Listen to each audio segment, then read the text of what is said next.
కార్యక్రమం చాలా అద్భుతంగా ఉంది. కపిలవాయి లింగమూర్తి గారు ఏదో పుణ్యం చేసుకున్నారు.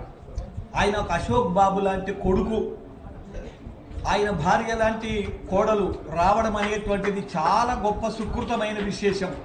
చాలా మంది సాహితీవేత్తలకు కొడుకులు కోడలు ఇలా ఉండరు. కపిలవాయి లింగమూర్తి అంతరించినప్పటికీ ఆయన వారసత్వాన్ని తెలుగుదేశంలో ఇలా పునాది వేసి నిలబెట్టి కవులందరినీ పిలిచి అద్భుతంగా కవి సమ్మేళనాలు చేసి సాహిత్య సదస్సులు నిర్వహించడం అనేటువంటిది చాలా చిరస్మరణీయమైనటువంటి అంశం. అయితే వారసులు ఉండాలి, కవులకు వారసులు ఉండాలి.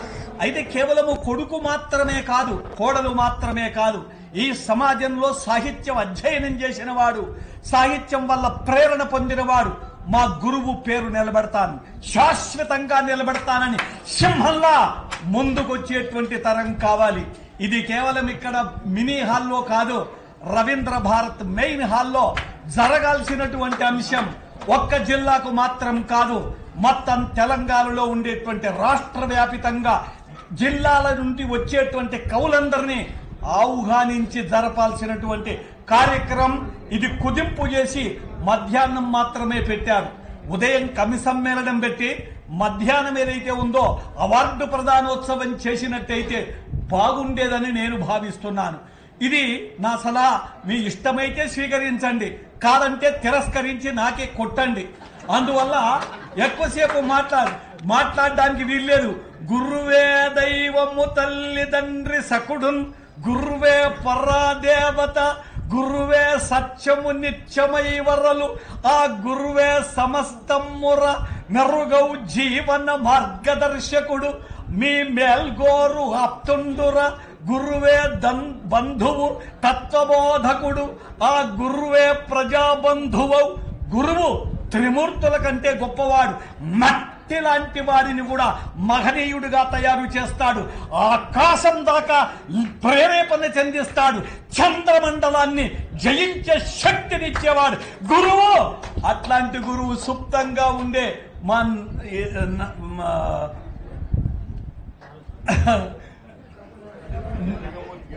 లింగమూర్తి గారు దానికి ప్రమాణంగా నిలబడతారు. అందువల్ల తొందరగా 2 నిమిషాలు మాట్లాడాలి, ఎక్కువసేపు మాట్లాడడానికి వీల్లేదు. అందుకొరకేదైతే ఉందో వచ్చిన వాళ్ళు చివర ఈ రోజు కవి సమ్మేళనంలో పాల్గొన్న వాళ్ళు చాలా ప్రతిభావంతులు. నాకు నచ్చింది. కవి సమ్మేళనం అంటే లొల్లాయి పాటలాగా చదివే వాళ్ళు ఉంటారు చాలా మంది. ఈనాటి కవి సమ్మేళనం 1-2 తప్పిస్తే తక్కినవన్నీ కూడా అత్యద్భుతంగా ఉన్నాయి. అందుకొరకు మీరు కవులను ఎంపిక చేశారే, అది నాకు బాగా నచ్చింది.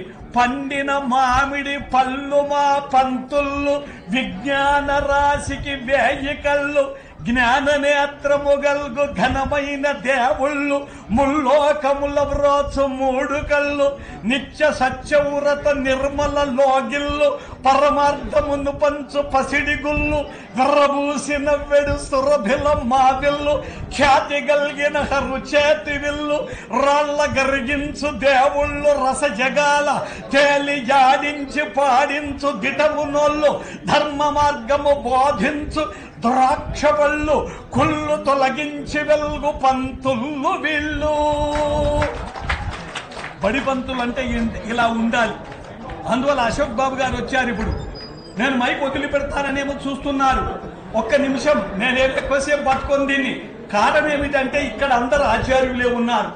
అయితే తెలుగు సాహిత్యాన్ని ముందుకు నడపడానికి ఏదైతే ఉందో అసిధారావ్రతంగా భావించిన వాళ్ళు ఉన్నారు. ఎన్ని కష్టాలు వచ్చినా, ఎన్ని నష్టాలు వచ్చినా, ఎవడి ఉత్సాహం లేకపోయినప్పటికీ మా బొందిలో ఊపిరున్నంత వరకు తెలుగు సాహిత్య వ్యవసాయం చేస్తూ ఉంటామని చెప్పగలిగినటువంటి వాళ్ళు. జడారిలో కూడా కుంభవృష్టిని కురిపించగలం, కవితా కుంభవృష్టిని కురిపించగలిగేటువంటి కుంభ సంభవులు ఉన్నారు. తెలంగాణలో ఉండేటువంటి కవులు అపర భగీరథులు ఉన్నారు. అందువల్ల తెలంగాణని తొక్కిపెట్టిన నా జాలని మట్టిలో కలిపేస్తామని గర్జించేవాడు కావాలా. లింగమూర్తి దానికి ఏదైతే ఉందో పతాకగా నిలబడ్డారు. ఆయన నిశుద్ధ చైతన్య ధార, ఆయనను శుద్ధిమెత్తగా ఉండేవాడు. కానీ ఈనాడు ఆయన పేరు మీదుగా రాష్ట్ర వ్యాపితంగా జరగవలసినటువంటి కార్యక్రమం ఎంతో పెద్దగా ఉంది. అందువల్ల నేను బాలస్వామి గురించి 4 పద్యాలు రాశాను. అవి మాత్రమే చదువుతాను. కవి సమ్మేళనమునే ఉన్నదనే సంగతి నాకు తెలియదు. ఇస్తేనే రాయించేవాడిని, కానీ ఇవ్వలేదు.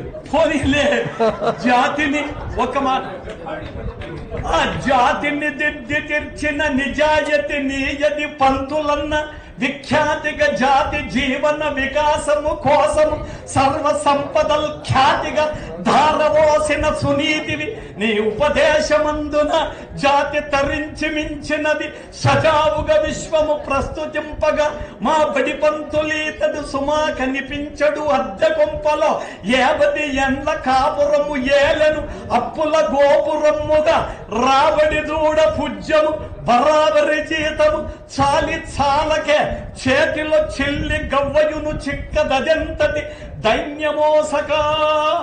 అధ్యాపకుడు గురించి చెప్పాను. బాలస్వామి నాకు మంచి మిత్రుడు, ఆప్తమిత్రుడు. ఆయన చాలా ఒబీడియంట్ గా ఉంటాడు. మొత్తం తెలంగాణ రాష్ట్రంలో కవులలో ఒబీడియన్సీ ఎవరిలో ఉన్నదంటే మా బాలస్వామిలో ఉంది. ముగిస్తున్నా, ఏం పర్వాలేదు. బాలస్వామి గురించి ఒకటే పద్యం, 5 పద్యాలు రాశాను కానీ ఒకటే చదువుతాను.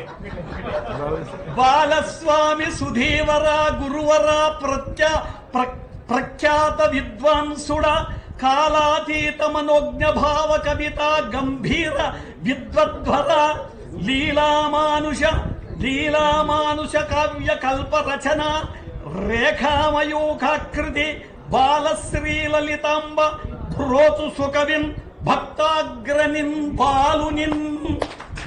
జయమస్తు, శుభమస్తు, మంగళమస్తు.